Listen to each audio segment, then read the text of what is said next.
সরকারের কার্যকারিতা বাড়বে, আপনার জনগণের আস্থা বাড়বে, গ্রহণযোগ্যতা বাড়বে। কিন্তু আপনারা যারা হচ্ছে নানান কুটকৌশল আশ্রয় দিতে চান, তাদেরকে আমরা হুঁশিয়ারি দিতে চাই।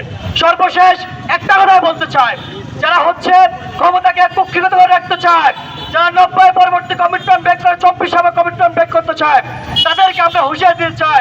যারা হাসিনা উঠতে চায়, হাসিনার মতো কুক্ষিগত করে রাখতে চায়, তাদের পরিণতি আবার হাসিনার মতো হবে।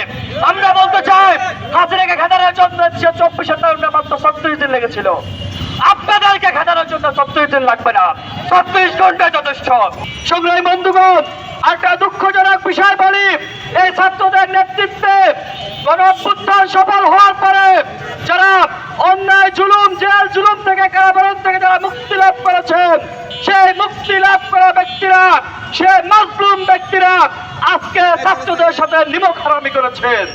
আজকে তারা ছাত্রদের স্বার্থের বিরুদ্ধে গিয়ে ছাত্রদের বিরুদ্ধে তারা দাঁড়িয়েছেন। আজকে তারা ছাত্রদের অধিকার প্রতিষ্ঠা না করে ছাত্রদের অধিকার প্রতিষ্ঠায় তারা প্রতিবন্ধক হয়ে দাঁড়িয়েছেন। আমরা তাদেরকে সেম জানাতে চাই। সংগ্রামী বন্ধুগণ, এই তরুণদের নেতৃত্বে, এই ছাত্র জনতার নেতৃত্বে যখন অভ্যুত্থান সংগঠিত হয়েছিল, সেই 24শে জুলাই গণ অভ্যুত্থানের অন্যতম আকাঙ্ক্ষা ছিল, কি আকাঙ্ক্ষা ছিল?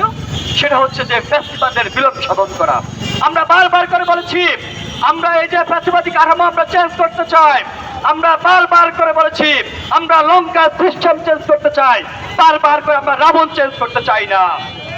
সংগ্রামী বন্ধুগণ, আমরা দেখেছি যখনই যে সরকার ক্ষমতায় আসে, সেই সরকার নিজেদের এজেন্ডা বাস্তবায়ন করার জন্য, নিজেদের লোক বাস্তবায়ন করার জন্য, নিজেদের ক্ষমতাকে দীর্ঘায়িত করার জন্য, জনগণকে কুক্ষিগত করে রাখার জন্য নানা রকম চাল চলে, নানা রকম কূটকৌশল তারা অবলম্বন করে।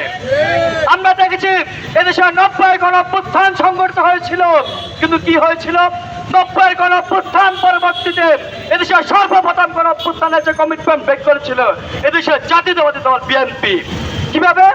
আপনারা দেখেছেন যে মাগুরায় যে উপনির্বাচন, মাগুরা 2 আসনের উপনির্বাচনের মধ্য দিয়ে, ভোট কারচুপির মধ্য দিয়ে সর্বপ্রথম যে গণ অভ্যুত্থানের কমিটমেন্ট তারা ব্রেক করেছে। আমরা দেখেছি এই যে নির্বাচন কমিশন, স্বাধীন নির্বাচন কমিশন গঠন হওয়ার জন্য কারা হচ্ছে নানানভাবে হচ্ছেন, না হওয়ার জন্য কারা নানানভাবে পায় তারা করেছেন, সেটা আমরা দেখেছি।